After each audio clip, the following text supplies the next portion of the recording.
నాగమణి కంట సాక్రిఫైస్ చేశారని ఆ టీం మెంబర్స్ అందరూ అంటారు. అసలు నాగమణి కంట సాక్రిఫైస్ చేశారని అనుకుంటున్నారా? లేదండి. అసలు యాక్చువల్గా ఏమవుతుందంటే వైల్డ్ కార్డ్ ఎంట్రీని ఆపడానికి బిగ్ బాస్ అయితే టాస్క్లు పెడుతూ ఉంటారు కదా. మొదటి టాస్క్ అనేది బాల్ టాస్క్ పెడతారు కదా, దాంట్లో నిఖిల్ టీం అనేది ఓడిపోతుంది. దాంట్లో నిఖిల్ కూడా సరిగ్గా పర్ఫామ్ చేయలేకపోతాడు. అప్పుడు నిఖిల్ దగ్గరికి వెళ్ళి నాగమణి కంటే అడుగుతాడు, నువ్వు పర్ఫామ్ చేయలేదని ఫీల్ అవుతున్నావా? ఒకవేళ బిగ్ బాస్ మన టీంలోంచి ఎవరైనా వీక్ కంటెస్టెంట్ని తీసేయమని చెప్పేసానంటే నువ్వేమైనా గివప్ ఇస్తావా ఏంటని చెప్పేసి అడిగితే నిఖిల్ ఏంటంటే నవ్వి ఊరుకుంటాడు, దానికి సమాధానం ఇవ్వడు.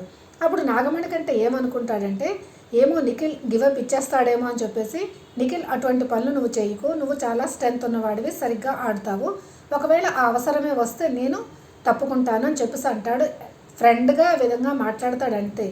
నేను సాక్రిఫైస్ ఇచ్చేస్తున్నాను అని చెప్పేసి అండు. ఆ తర్వాత బిగ్ బాస్ మీ డెసిషన్ చెప్పండి అంటే సోనియా యష్మి నాగమణి కంట చెప్పడం వల్ల నాగమణి కంట తప్పుకుంటాడు అంతే.